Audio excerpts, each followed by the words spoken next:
माझ्या विधवा आईसोबत कोणीच लग्न करत नव्हतं.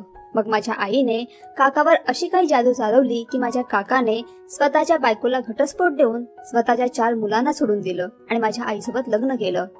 जेव्हा माझं लग्न झालं तेव्हा माझा नवरा मला खूप मारायचा, माझा खूप अपमान करायचा. तेव्हा आईने मला एक औषध दिलं आणि सांगितलं की हे औषध सरबतमध्ये मिक्स करून नवऱ्याला दे. याच औषधाने मी तुझ्या काकाला माझ्या मुठीत घेतलं होतं. आता बघ कसा शेपूट हलवत माझ्या मागे पुढे फिरत आहे. मी ते औषध आईकडून घेतलं, सरबत मध्ये टाकून नवऱ्याला दिलं. तेव्हा मला खूप मोठा धक्का बसला. जेव्हा मी 5 बहीण भावांमध्ये सर्वात मोठी असल्यामुळे आईच्या खूप जवळ होते. आई माझ्यावर खूप प्रेम करत होती. लहानपणीच माझं लग्न माझ्या मावशीच्या मुलासोबत ठरलं होतं आणि पूर्ण कुटुंबाला माहित होतं की माझं त्याच्यासोबत लग्न होणार आहे.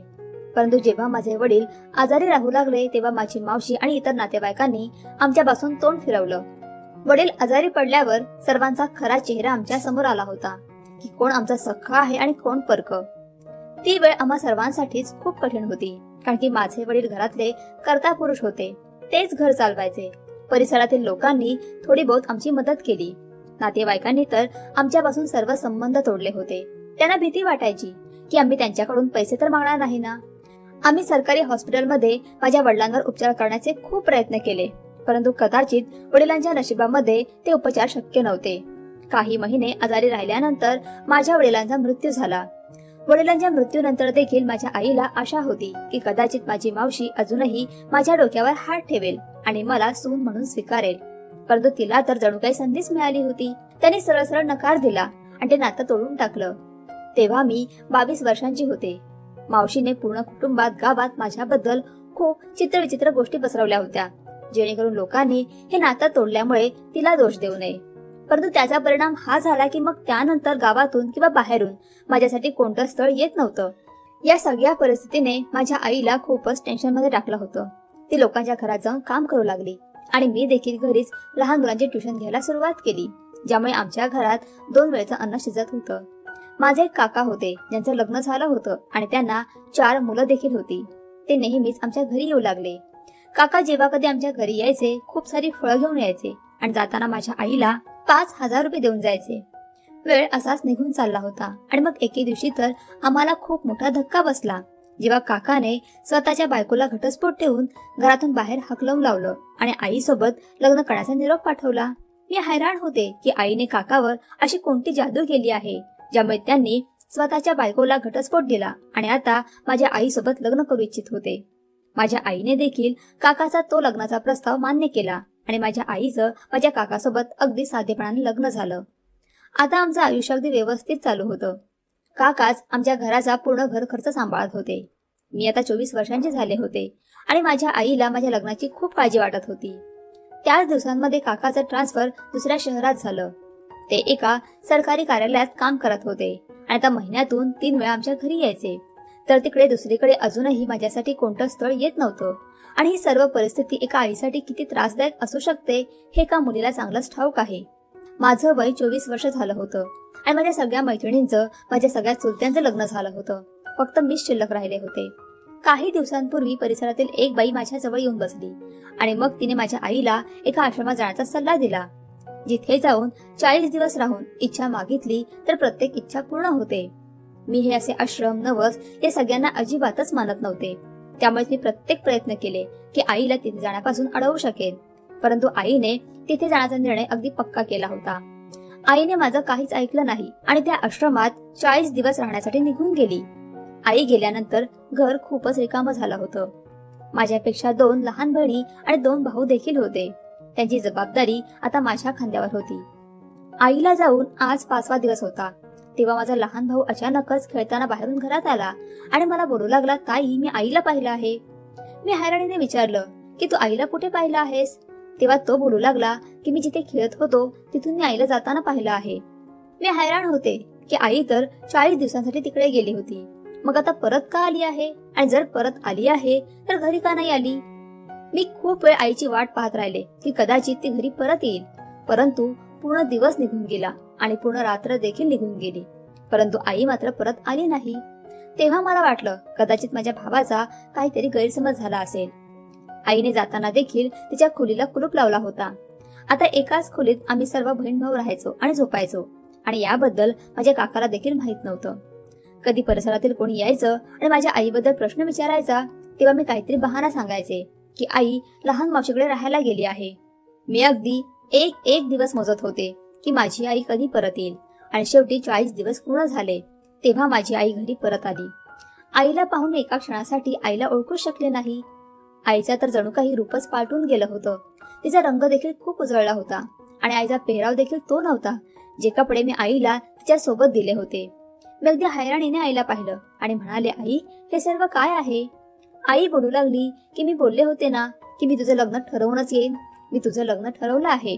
1 महिन्यानंतर तुझं लग्न आहे. मला समजलंच नाही की या गोष्टीवर मी खुश व्हावं की नाराज व्हावं.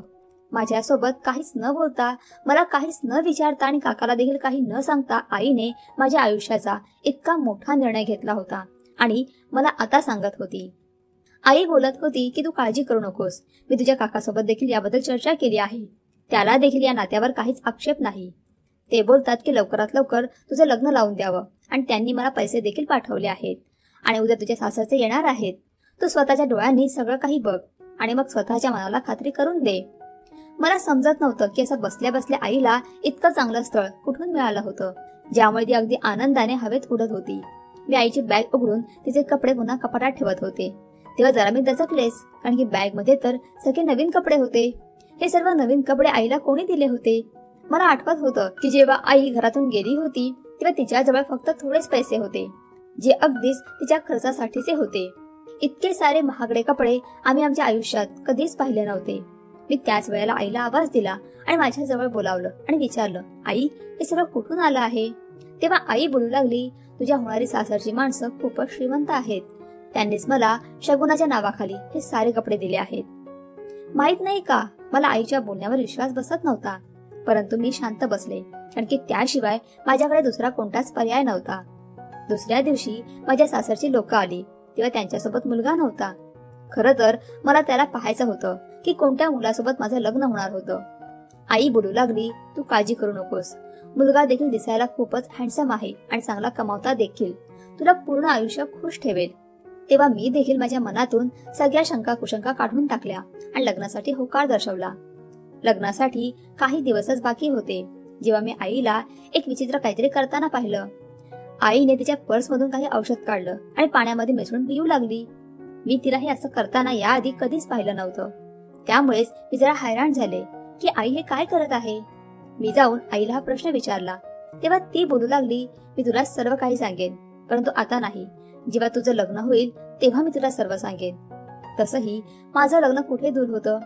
काही दिवसांनंतर माझ्या लग्नाचा दिवस देखील आला. मी लग्नाच्या दिवशी माझ्या नवऱ्याला पाहिलं होतं आणि हे पाहून मला खूप आनंद झाला की आईने माझ्यासाठी दिसायला अगदी सुंदर असा मुलगा निवडला होता. जेव्हा माझ्या पाठवणीची वेळ आली तेव्हा आईने मला मिठी मारली आणि माझ्या हातामध्ये एक पुडी दिली आणि माझ्या कानामध्ये कुजबुज करत बोलू लागली, हे तेच औषध आहे जे मी त्या दिवशी पाण्यामध्ये मिसळून पित होती. हे तेच औषध आहे ज्याला मी सरबतमध्ये मिक्स करून तुझ्या काकाला दिलं होतं आणि ज्यामुळे तुझा काका माझा दिवाना झाला होता. यावर तंत्र मंत्र फुंकले आहेत. हे तुला माझ्याकडून लग्नाचं गिफ्ट आहे. मी मनातल्या मनात हैराण झाले की हे कसलं गिफ्ट झालं. तेव्हा आईने सांगितलं की यामध्ये एक रहस्य आहे जे मी तुला उद्या सांगेन. तू फक्त हे औषध कोणाच्याही नजरेत येऊ देऊ नकोस. मी देखील असंच केलं आणि जाऊन ते औषध माझ्या सामानात लपवून ठेवलं. दुसऱ्या दिवशी मी आईला भेटायला आले तेव्हा आईला विचारलं, आई ते औषध तुम्हाला का दिलं आहेस आणि त्याचं काय काम आहे, मी त्याचं काय करू? तेव्हा आई बोलू लागली की त्या औषधाला तू असं तसं समजू नकोस. जेव्हा कधी तुझं आणि तुझ्या नवऱ्याचं भांडण होईल तेव्हा तू ते औषध पाण्यामध्ये मिक्स करून किंवा सरबतमध्ये मिक्स करून तुझ्या नवऱ्याला दे. मग बघ तो कसा तुझा गुलाम होऊन तुझ्या मागे पुढे गुंडा घालेल. नवऱ्याला मुठीत ठेवणं खूप गरजेचं असतं, नाहीतर त्या बाईचे पाय त्या घरामध्ये मजबूत राहत नाहीत. आई तर अगदीच ठीक बोलत होती आणि जे काय सांगत होती ते सगळं माझ्या भल्यासाठीच सांगत होती.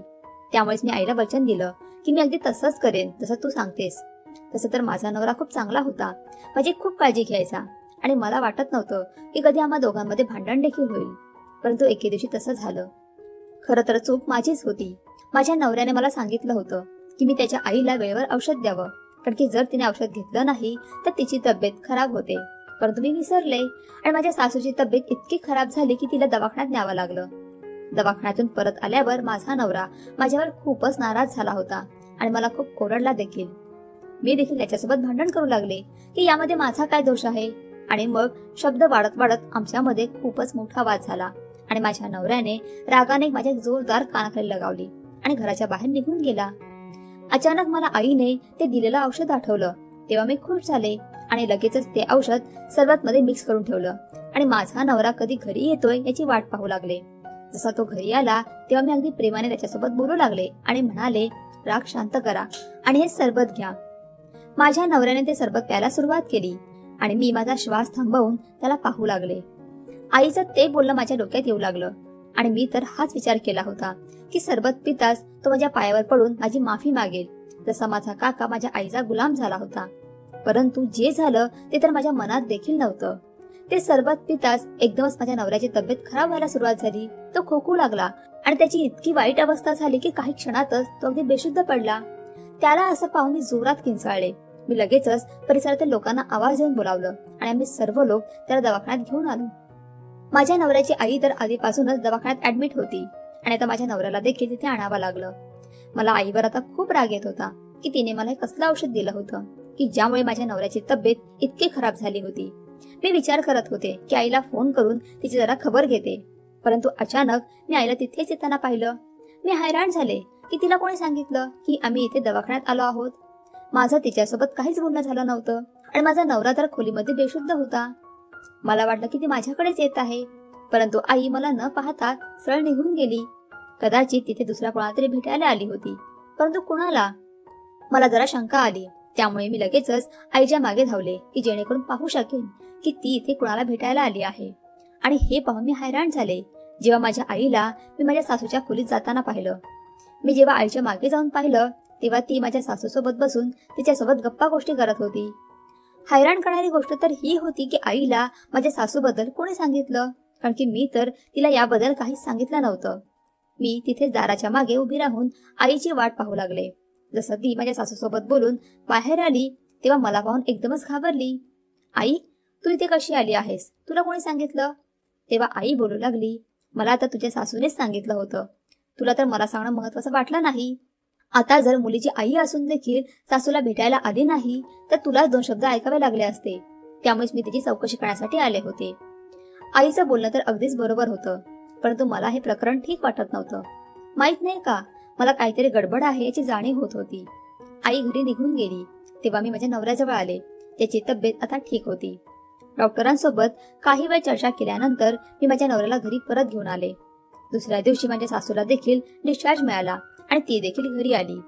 या दरम्यान माझी आई सारखं मला फोन करून बोलायची की तू तुझ्या नवऱ्याला स्वतःच्या ताब्यात ठेव. मी जेव्हा आईला सांगितलं की त्या औषधाने नवऱ्याची तब्येत खराब झाली होती, आता मी त्याला कसं स्वतःच्या ताब्यात ठेवू, तेव्हा आई बोलू लागली की ते औषध खाल्ल्यामुळे त्याची तब्येत खराब झाली नसेल, कारण की एके दिवशी तुझ्या समोरच मी देखील ते औषध पाण्यामध्ये मिक्स करून प्यायले होते. नक्कीच तुझ्या नवऱ्याची तब्येत दुसऱ्या कारणामुळे खराब झाली असेल. मला माझ्या आईवर संशय येऊ लागला की ती सारखं मला का सांगत होती की मी तेच औषध माझ्या नवऱ्याला सरबतमध्ये मिक्स करून द्यावं. मी म्हणाले, आई, ते सगळं औषध त्याच दिवशी मी माझ्या नवऱ्याला सरबतमध्ये मिक्स करून दिलं होतं. आता तर माझ्याजवळ ते औषध नाही.